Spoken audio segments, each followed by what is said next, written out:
The last 3 or 4 months as I've been traveling around the northern part of the state, which I did not grow up in, so it's not abnormal that I don't know a lot of these towns in this area. I find it interesting there's so much diversity here that I just never knew existed.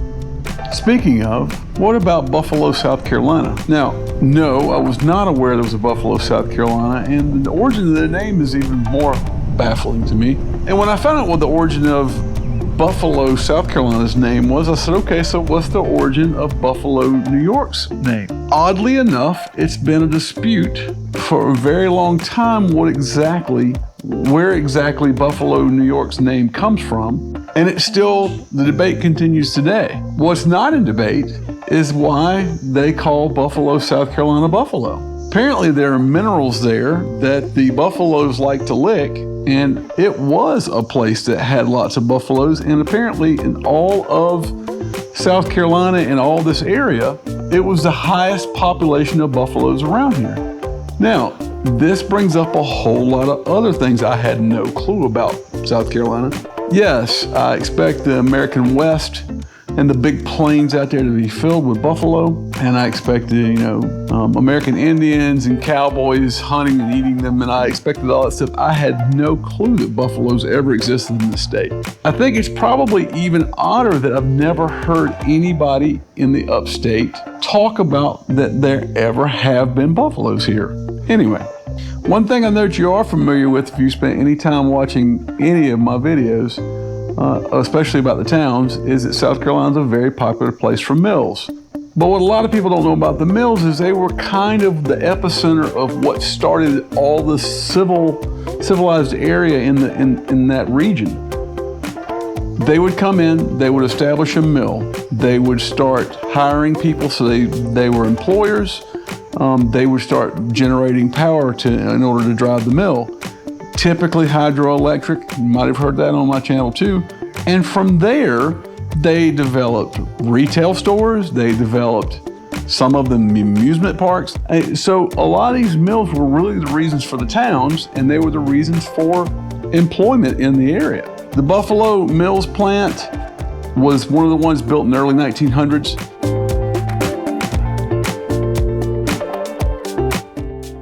So the population of Buffalo, South Carolina is 1,159 people, covers about a 4 square mile area.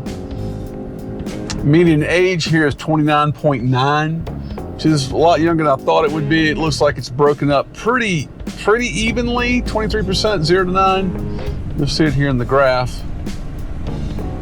14%, they're between 20 and 29, 13% between 10 and 19.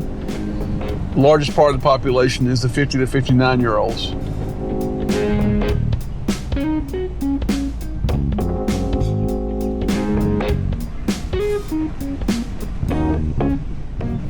It's 96% white and 4% African American.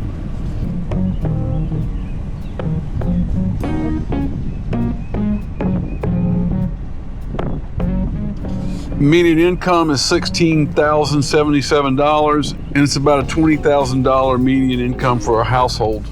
So just for reference, the median household income in Buffalo is about half the amount in Union, South Carolina. Union is about $42,000 per household.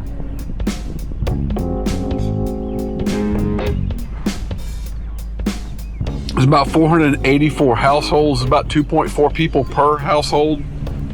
46% of the homeowners are female, and I assume that means the other 54% are male.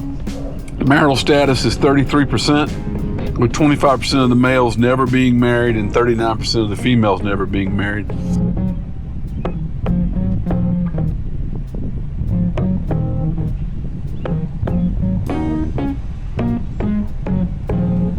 Poverty is at 38%, which is pretty daggum high anywhere. Nearly double the rate of Union, South Carolina, which is 21. And it's more than double the rate of South Carolina, which is 14.4%. Poverty under the age of 18 is dramatic, 64%. And bizarrely, poverty over 65 years old doesn't exist. It says 0%.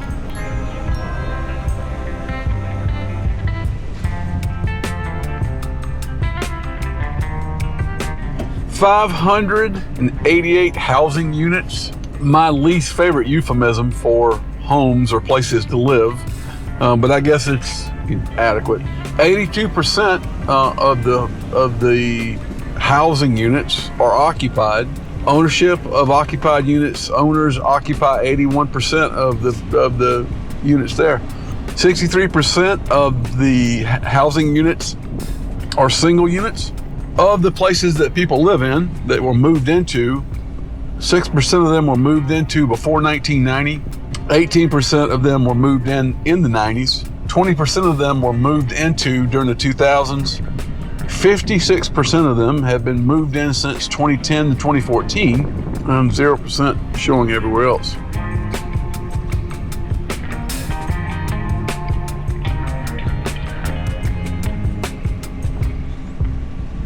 Median value of an owner-occupied housing unit is $45,500, and it ramps down pretty violently. 82% of the houses are worth under $100,000.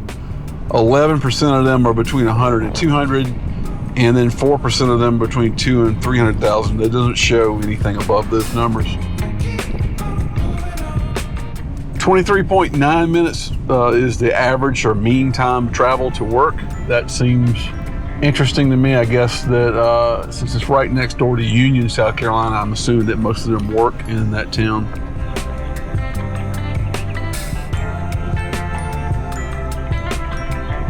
The statistic that my wife never understands me saying, it's hard to know whether or not this will make it from the edit to the actual video.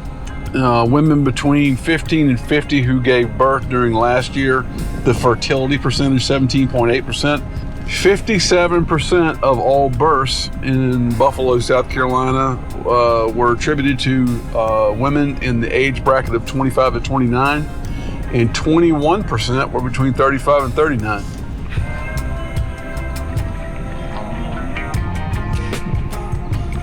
So daily crime in Buffalo, this is a comparison between the city of Buffalo, the state of South Carolina, and nationally.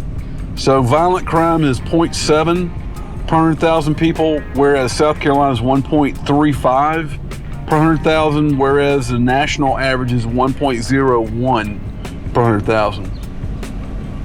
Probably more typical, especially in Buffalo, would be property crime, 3.31 per 100,000 versus South Carolina, which is 6.32, which in South Carolina is actually higher than the national average.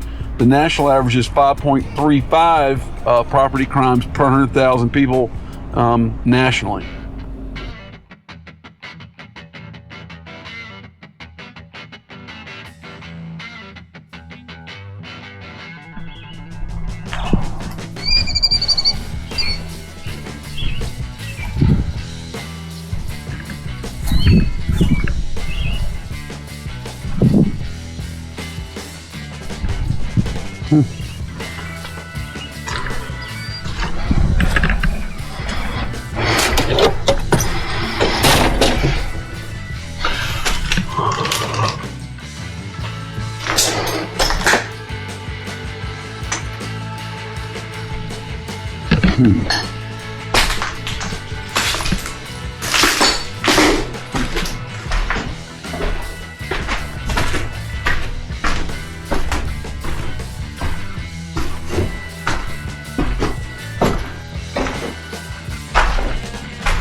Tennis shot coming there.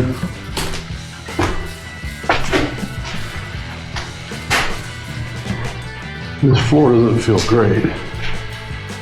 It does not. Of course, once you walk in here and you see the doors are open, you have to climb.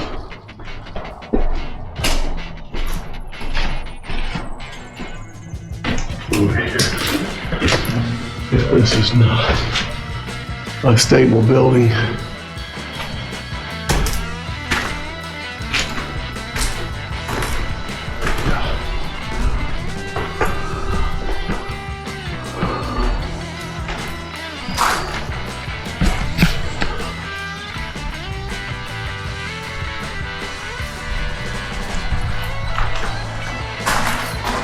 A lot of debate about this one. Yeah. This place is super sketchy.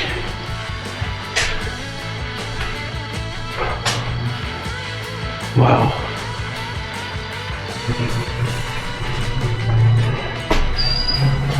These staircases that I'm walking on are rotten as the day is long.